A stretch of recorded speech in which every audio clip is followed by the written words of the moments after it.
সাধনার পরে আমি এলাম তোমার মন, এলাম খুঁজে তেমন ধরি।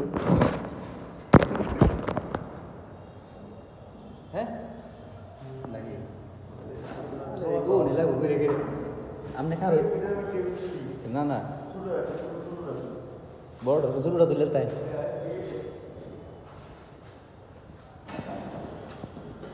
এই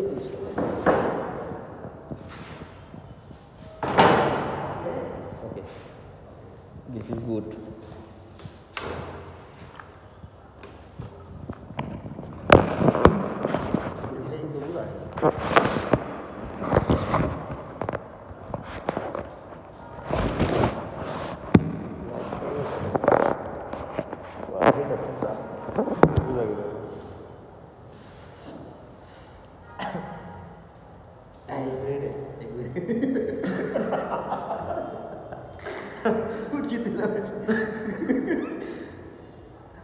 ওই না ভিডিও তো রানিং চলতে আছে।